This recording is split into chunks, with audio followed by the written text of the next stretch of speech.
For our Torah discussion today, I thought instead of doing something from the Parsha or from the Haftarah, that we would look at 3 different prayers of thanksgiving in Jewish tradition and see what that tells us about the nature of gratitude and thanksgiving for us. Welcome as we approach Thanksgiving.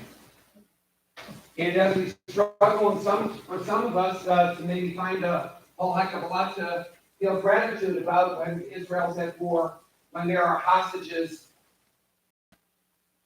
and when democracy seems to be at stake in our own country, when gun violence continues to wreak havoc on communities, when governments and corporations still seem to ignore the dangers of climate change.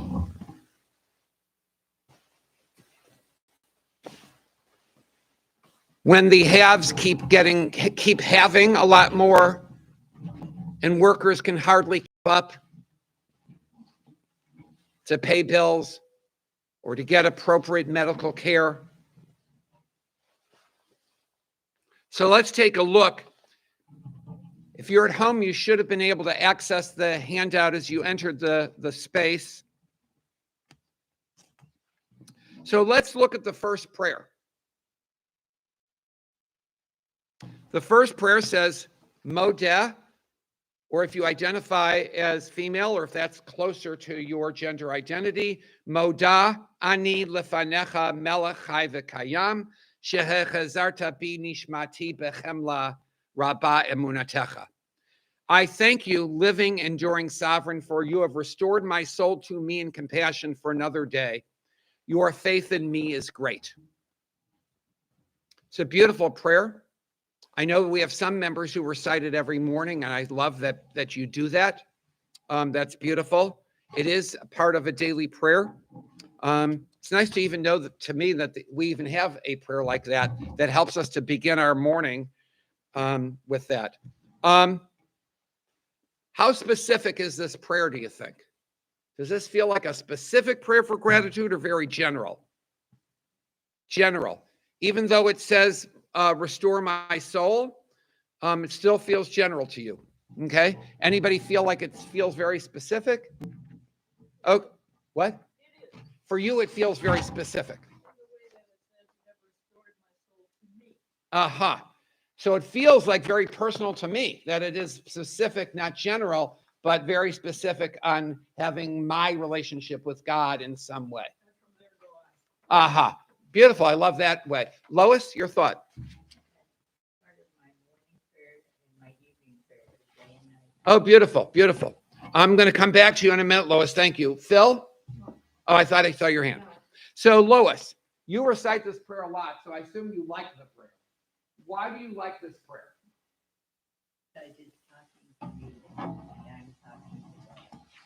Beautiful.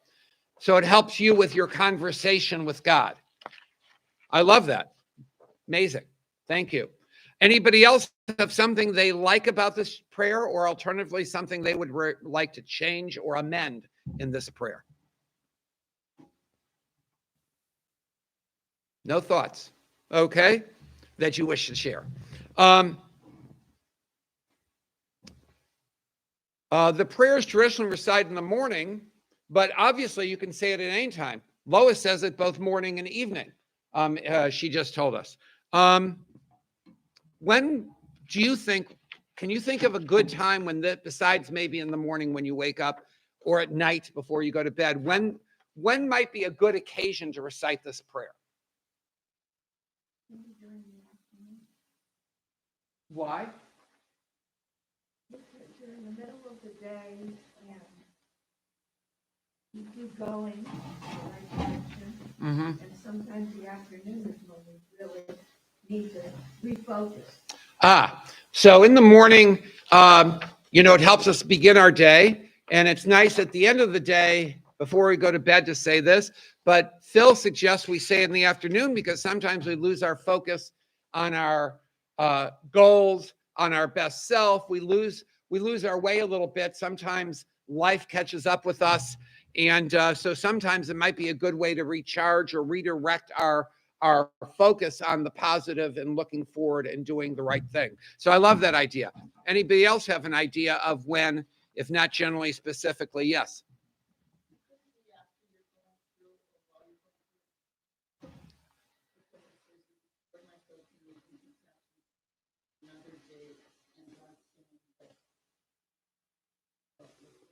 I love that. I love that, Ruthie. So we're going through something difficult in our lives. Maybe if we just take out this prayer, it's a one-liner, or say our own version of it if we don't have a prayer book around, and it doesn't matter if the words are exact or not. To say this prayer can remind us that we are here, we're alive. God has put our soul into us and restored it to us, and therefore we must have purpose and vitality left within us. So that can help us through a dark time. I love that. Beautiful. Anybody else have an idea? Great. Let's move on to our next prayer that you know, Shechianu, which is Baruch atah Hashem Elokeinu melech haolam shechianu v'kiyamanu v'higianu lazman hazeh. Praised are you, Adonai, our God, ruler of the universe, who has granted us life, sustained us, and brought us to this very moment. And it's usually recited for new or unusual experiences. So when we begin a new year, Rosh Hashanah, we would recite it, especially for the first day. Actually, some people have the occasion of having a new fruit that they haven't eaten on the second day, in case the second day doesn't feel new enough anymore because you already had the first day of the year.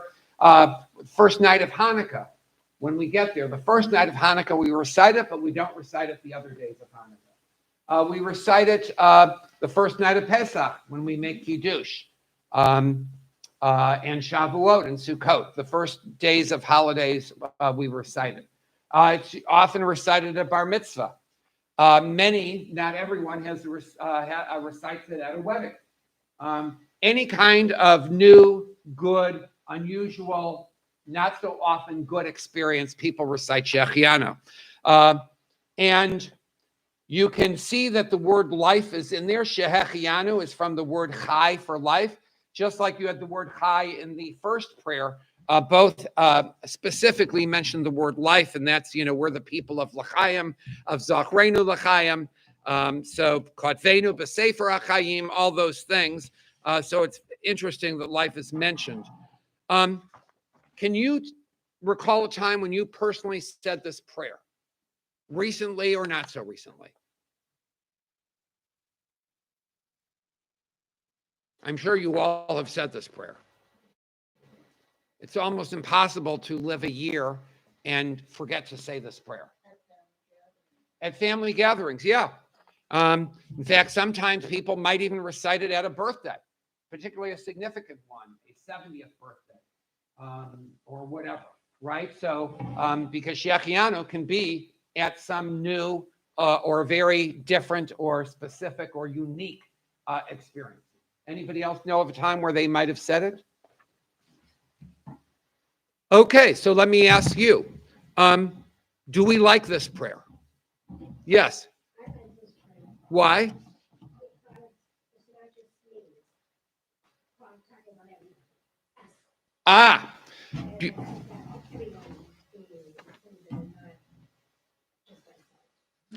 Beautiful. So very often, our most new, beautiful experiences are with other people. So there's always an us factor. So our prayers, our public prayers, are always us. But Shechianu, even when you're doing it alone, you put it in the us because you're part of a people and part of a family and part of a world.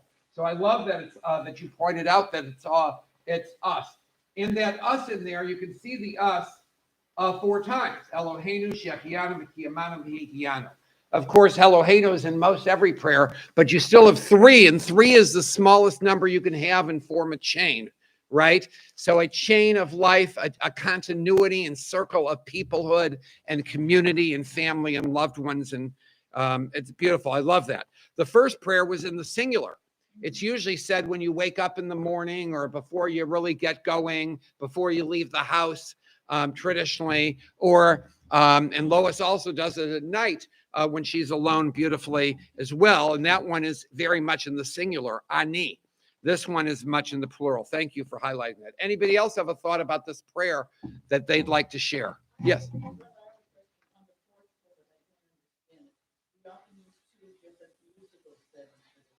Yep, I'll get to that right now then. Thank you. Good question. I thought of it myself. Not a problem at all. So sometimes we do, and there are actually many musical settings, but the two that we tend to do most is Baruch atah Adonai Eloheinu melech haolam shechianu v'kiyamanu v'higianu lazman hazeh. You've all heard that version? Yes. I think, maybe. And then the other one that we do is Baruch atah Adonai Eloheinu melech haolam shechianu v'kiyamanu v'higianu lazman hazeh.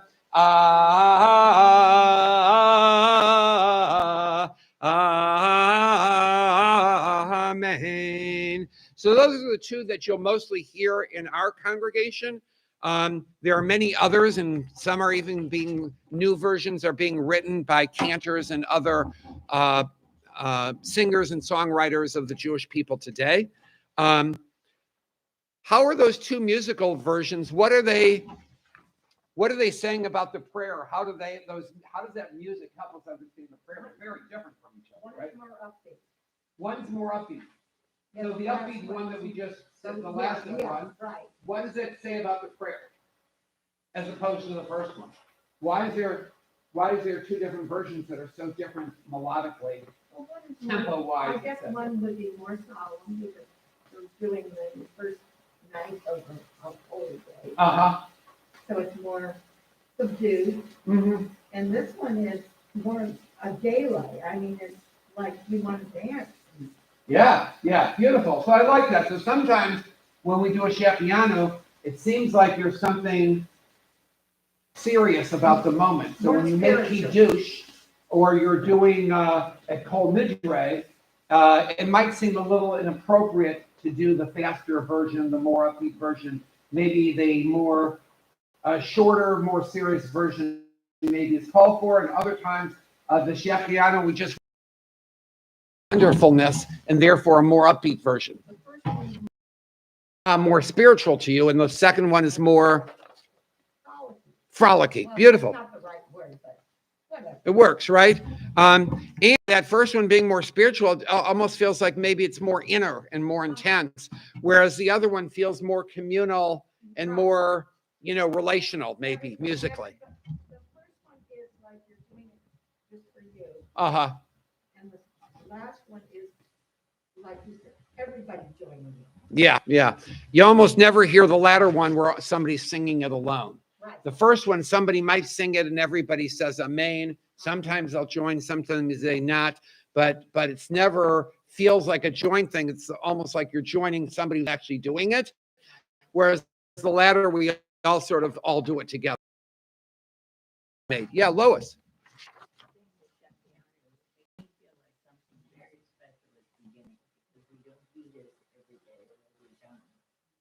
Beautiful. So whereas the first prayer is traditionally done at least once a day, this one, there's something special about having a gratitude prayer that's unusual, maybe a new beginning, and something special for us. So I love that, Lois. That's great.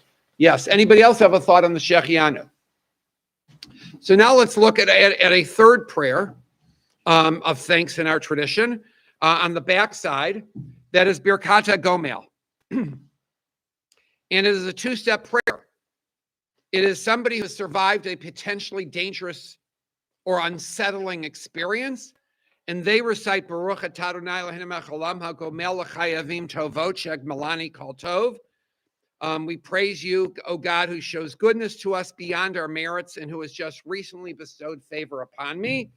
And when that's recited, usually during a Torah service, that person often gets the Aliyah and then recites it after they finish the Aliyah, though you don't have to have an Aliyah, but it is usually done while the Torah is out. The congregation responds to you, may the one who has been gracious to you continue to favor you with all that is good. Anybody just want to react to the blessing? either the words of it, the choreography of it being during a Torah service, of the fact that this prayer, unlike the other two, everybody around you responds to you. Shana Tova. Shana Tova means a new year, a good new year. Yeah.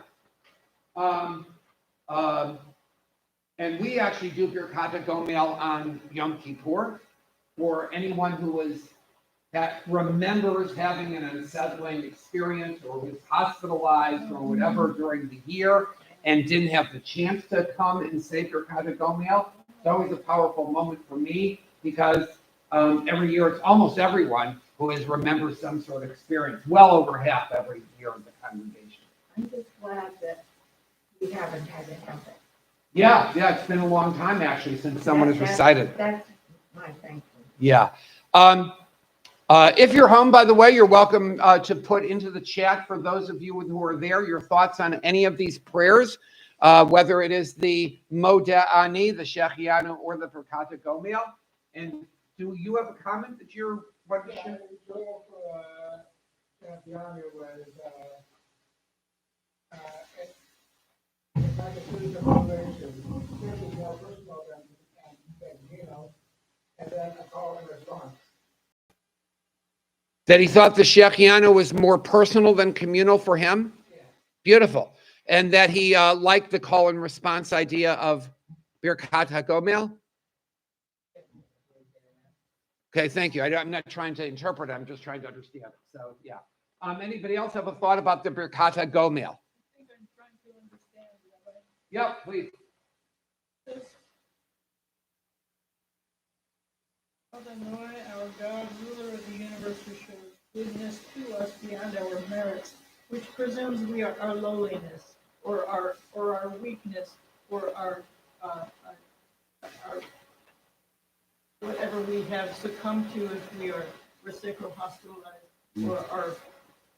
or minimized some way in our health.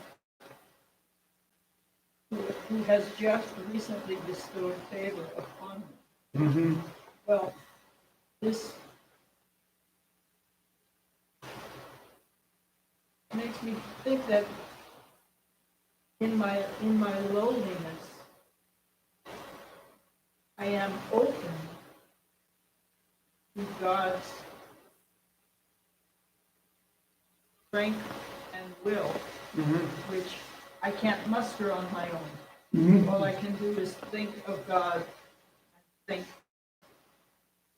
of being renewed, that this is happening. Yeah, I'm surviving. Oh, beautiful. I love that. And, first of all, the translation goodness to me beyond my merits is actually what it states. It's Shegmalani. Just to correct the translation, it is all in the me, I form because the person has survived. But I love what you said because, Somebody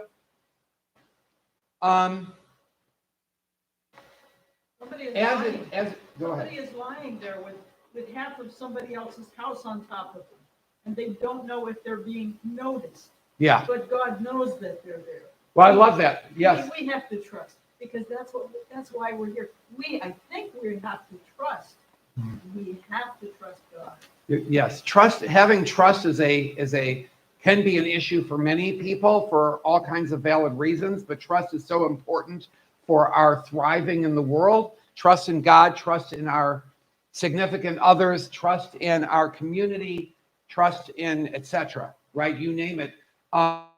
Here, I like the idea that says beyond my merit, because most of us don't do the operation on ourselves. We rely on surgeons to do the surgery, right? So it's not like, oh yeah, I got out of the sickness because I worked hard on myself, right? There are times where it's not a lack of self-confidence or love necessarily to recognize that I didn't do it on my own. We have been rendered.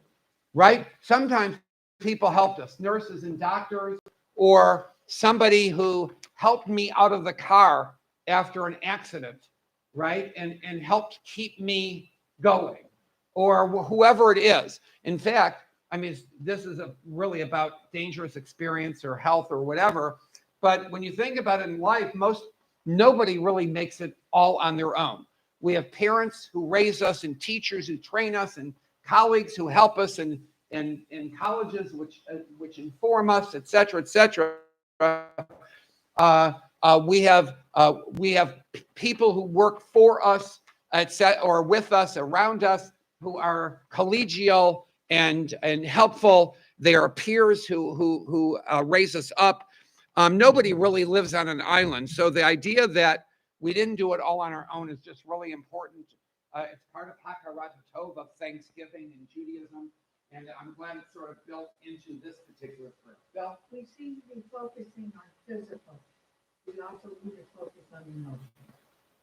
For sure. There's emotional and spiritual dimensions as well. Usually, though, this prayer, particular prayer, is recited when you get through some dangerous experience where your life was physically threatened or you had a health issue. But it can be for mental health, for sure, in getting through a particular time of depression or other kind of mental health difficulty. So I'm glad you pointed it out. And maybe we don't encourage the reciting of this prayer in those circumstances enough, Phil. So that you may have a really good point that we should be thinking about this in a broader way when it comes to even reciting this prayer. Not just the reality that our lives are not just physical there. We have emotional and intellectual and spiritual facets of ourselves, but we should actually recognize them in our prayer. Our prayers should be related to our lives. So thank you. Both impact each other. Oh, absolutely, absolutely. And I think that we've sort of grown in that understanding since Bernie Siegel's work with cancer patients, right? That those who are emotionally a little more grounded and healthy, if you, for lack of a better word right now, tend to do better than people who are negative and feeling like, the world's ending. Oftentimes they don't heal as quickly, et cetera, et cetera. So thank you for pointing that out. Birkat Gomel. Why do you think sorry, you have a comment? Joel was saying that you're thinking of the temple, and a person who's in mourning will walk off the direction. The person will probably acknowledge the person. That's a beautiful thing, Joel. Yasher Koach for bringing that. I wouldn't have even thought of bringing that. But in the ancient temple, there are two directions that people walked around the temple in Jerusalem in ancient times. Most people came to offer sacrifice, certain kinds of sacrifices, walked one direction. The mourners walked the opposite. So what happened is, well, if you're walking here and people in front of you, behind you, you don't really notice them. But when somebody's walking towards you, you definitely notice them. You see their face, they see your face. So what happened was every mourner got recognition by everyone in the community at the temple because they had to walk in a different direction.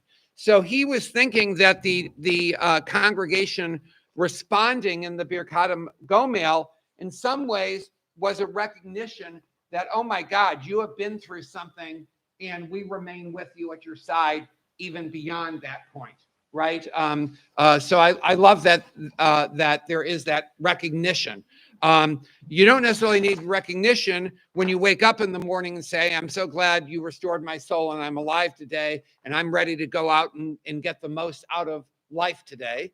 And you don't need it before you go to bed, but sometimes we need recognition from other people. It's nice to know, by the way, as you said, that God recognizes us and God sees us, right? That's important to realize too. But it's nice when we get recognition from other human beings in our lives. And not everybody has that. Not every parent is good at giving recognition to their child, right? Not every child is good at giving recognition to their parent. So in so many relationships, there tends to sometimes be a taking for granted or a lack of sensitivity to another person's needs. So having a prayer where people actually respond to you in ways that sort of acknowledge what you've just been through, using some of your language, but yet not all of your language, to know that I heard you. You matter to me. I heard you. I listened. I see you. I'm so happy you made it through this difficult time, and know that you're not alone as you move forward out of that time into the next part of your life. So thank you for that. Powerful to have 3 different prayers. These 3, by the way, does anybody know of any other prayer in Judaism that you might consider a prayer of thanksgiving on some way, shape, or form? For lack of time, I only chose 3. Great. So there are others that you might think of as being prayers of thanks. Gratitude's a very important spiritual component of life, and you can. It's actually also a character strength, as the Values Institute in Action Positive Psychology has determined. It's one of the 24 character strengths that we should all be working on in order for us to thrive. But it's also always been an important function of Judaism. We have these 3 prayers that are very, very different. When you step back and think about them, the Modeh Ani, daily recited by the person in their house in the I form, Shechianu on special occasions, that is in the plural we form, and the Birkat Gomel, which is after getting through experience of potential danger with our health, or a horrible flight, or a near car accident, or whatever, or a car accident, etc. We recite this and people respond. Any thoughts on what these 3 prayers tell us about thanks and gratitude as we enter Thanksgiving?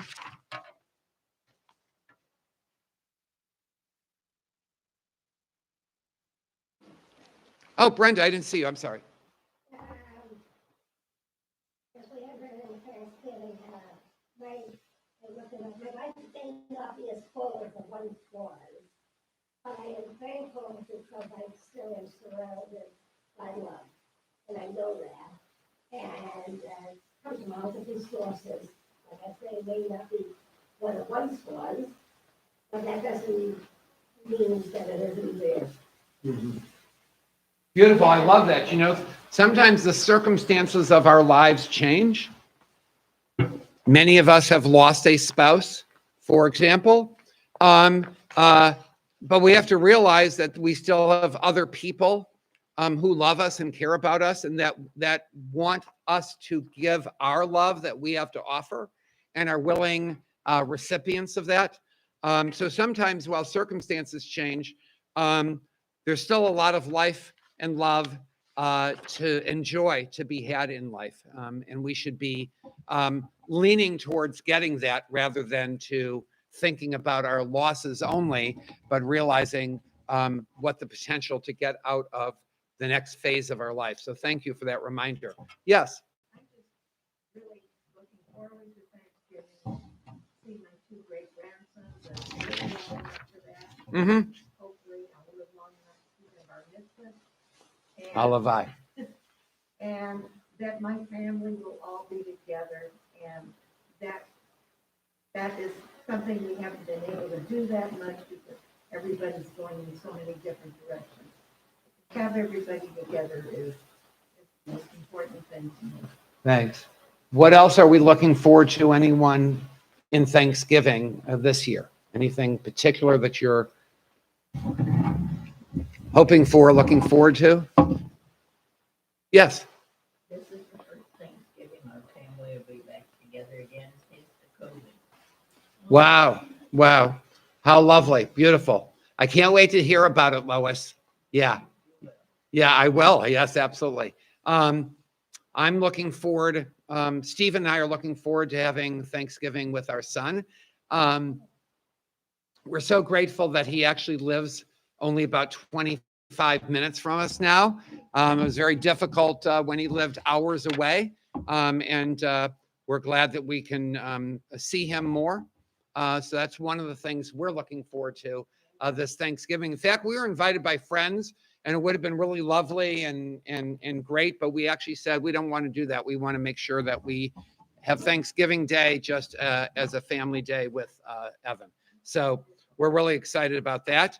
And I think all of us, as I mentioned last night, Thanksgiving was not actually created at a time of goodness. That's a myth, that somehow they had a great year, and they invited the Native Americans, First Nations peoples to celebrate a good harvest.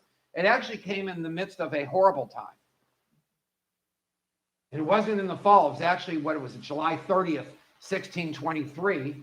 And they had come through a horrible winter, a horrible spring, famine of crops. 250 of the 350 colonists had died.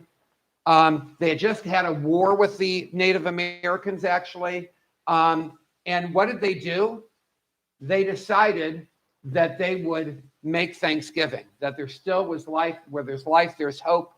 And they actually invited the First Nations people that they had just had war with to sit down with them. You know, sometimes rather than having this view that I'm never going to talk to somebody again, lavdafka, just the opposite. You should be inviting them for conversation, for a meal. And there's something about that taking what Stephen always tells me, take a contrary action. Do the unexpected. Invite somebody you had a rift with to Starbucks or to a meal, to a whatever, and all of a sudden things can change. And they can change because of you. Doesn't work every time. It's not magic. It's not, witchcraft. That's not Judaism. But there is something that most humans don't really want to live in a state of tension and discord. Most people want to live in peace on the micro level and the macro level. So I think that we need to put out, give some thought to that. Yes, you have a thought?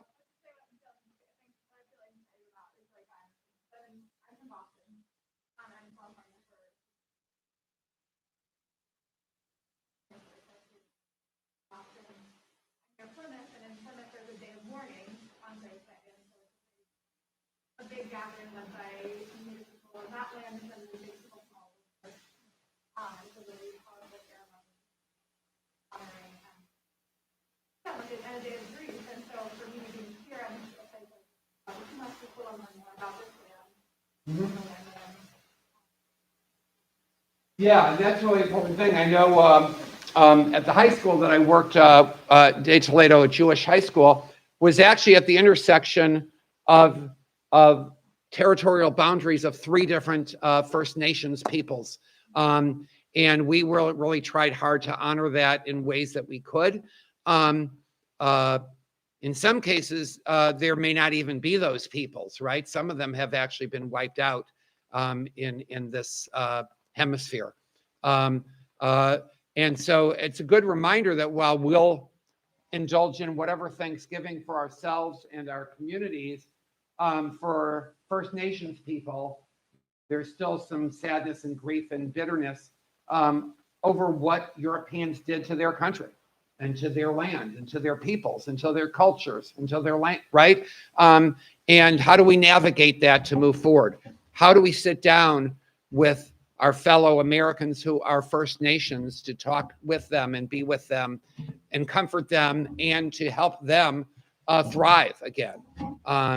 The lack of thriving was because of us. How do we help them regain some of their joy for life, their spirit? So thank you for that counter point. It's very appreciated. What is your first name? Mo. Okay, thank you. I'm sorry. So nice to meet you. Welcome. And I also feel like one final piece that for us to think about, I'm not going to necessarily take answers because we still have a little bit of davening to do. Who knows how much we'll do, but we'll do something. And that is, I want us to feel grateful for being Jewish.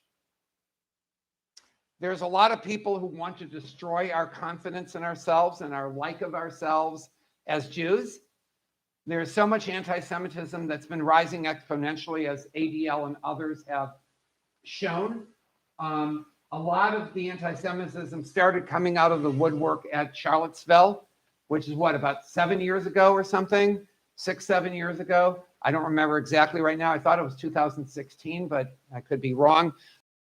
And since then, and since October 7th, with the Hamas brutal massacre and taking of hostages, there's actually been a rise in anti-Semitism.